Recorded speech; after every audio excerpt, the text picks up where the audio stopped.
Salut! Dans la vidéo d'aujourd'hui, je voudrais détruire le mythe du génie, comme quoi il y aurait des personnes beaucoup plus douées que les autres qui seraient capables, sans travailler, de réussir des choses extraordinaires. C'est parti!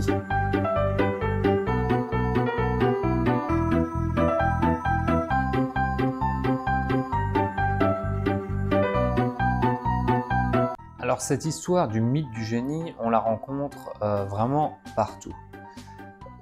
On a tous tendance, donc ça c'est vraiment une tendance humaine, j'en ai parlé dans ma conférence web la semaine dernière qui traitait de la persévérance. On a tous tendance à voir le résultat final de ce que font les gens. Donc par exemple, si vous voyez un musicien jouer un chef-d'œuvre, vous le voyez au moment où il joue son chef-d'œuvre, où c'est superbe. Donc vous êtes en admiration. On voit parfois des photos de motivation sur Internet, des gens qui sont en haut d'une montagne, les bras en l'air, qui regardent les nuages, ils ont un panorama magnifique, c'est ce qu'on voit sur le moment. On voit des entrepreneurs qui ont réussi donc à quitter leur emploi salarié comme moi, ou qui sont vraiment ou qui rencontrent beaucoup plus le succès que moi, qui sont millionnaires, qui font des tas de choses, des tours du monde, etc. Et on les voit dans cette situation. On regarde un match de football et on voit les meilleurs joueurs, donc actuellement Lionel Messi, Cristiano Ronaldo, avant Zidane et plein d'autres, Pelé, Maradona, et on les voit en train de jouer, on les voit réussir des choses extraordinaires. Par contre, ce qu'on voit pas, c'est les heures et les heures et les heures de travail qu'il y a derrière. C'est humain, encore une fois, mais on se rend pas compte du fait que le musicien, pour jouer son chef-d'œuvre comme il le fait, il s'est entraîné à faire des gammes, à faire des choses qui n'étaient plus intéressantes pour lui au bout d'un moment, pendant des heures et des heures et des heures. Il a répété pendant des heures chaque jour. L'alpiniste qui est en haut de la montagne et qui regarde les nuages, qui semblent détendus, il a passé des heures à monter. Il était crevé, il était essoufflé, il en pouvait plus, il a même certainement regretté un moment d'être là et de se dire « je serais bien mieux chez moi sur mon canapé ». L'entrepreneur à succès, donc celui qui a beaucoup de succès, ou un petit entrepreneur comme moi, on voit le résultat, donc c'est bien, il ne travaille plus en tant que salarié, c'est son propre chef, il fait ce qu'il veut, il est libre dans ses horaires, mais on voit pas les soirées passées à travailler, les samedis passés à travailler, les dimanches passés à travailler, pendant que ses amis étaient en train de s'amuser, lui il travaillait, pendant que sa femme regardait un film, lui il travaillait. Donc tout ça, on a tendance à l'oublier. Et c'est vrai aussi pour les joueurs de football que j'ai cités juste avant.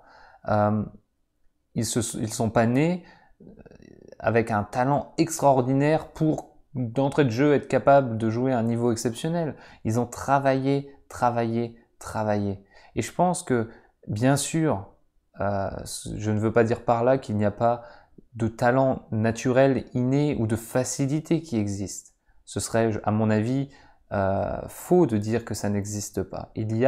Chaque personne a des facilités à faire certaines choses. Ces facilités peuvent être innées, je pense, donc on a un talent, une facilité pour quelque chose, ou ça peut également être une chose qui vient de notre éducation, parce que nos parents ont insisté sur certains points. Moi, par exemple, je suis quelqu'un de très précis, très rigoureux. Ça vient de mon éducation parce que mon père m'a toujours orienté vers cette voie. Donc l'inné et l'éducation jouent un rôle, c'est clair et net. Mais ce qui fait la différence et ce qui fait le génie, comme on a tendance à le voir, ce n'est pas le talent inné, parce que il y a des dizaines et des dizaines, voire des milliers de personnes qui avaient un talent pour quelque chose et qui n'ont jamais réussi à l'exploiter. Ce qui fait la différence, c'est le travail. Alors oui, c'est pas toujours une bonne nouvelle de se dire il va falloir travailler dur pour réussir, mais c'est pourtant la vérité. Quel que soit votre rêve, vous allez devoir travailler dur et vous allez devoir prendre conscience du fait que le génie n'existe pas. Vous allez devoir travailler, travailler, travailler pour ça. L'autre mauvaise nouvelle, c'est que vous n'avez plus d'excuses. Donc, je pense que le fait de penser qu'il y a des génies, des gens qui, sans travailler, sont capables de réussir des choses exceptionnelles, eh bien nous, inconsciemment, ça nous rassure parce que on se dit, oui, si lui, il y arrive mieux que moi, c'est parce que, voilà, c'était son talent. C'est un génie. Donc, il a réussi à faire des choses que moi, je n'arrive pas à faire. Sauf que c'est pas la vérité. La vérité, c'est que ces gens arrivent à faire des choses qu'on n'arrive pas à faire parce qu'ils ont plus travaillé. Ils avaient peut-être un peu plus de talent au début, mais ils ont plus travaillé que nous et ils ont fait plus de sacrifices que nous. Ils ont plus persévéré que nous pour réussir. Alors ne tombons pas dans ce piège du génie ou de croire qu'il y a des gens qui arrivent seulement parce qu'ils sont talentueux et parce que Dieu l'a voulu. Ne croyons pas à des choses comme ça.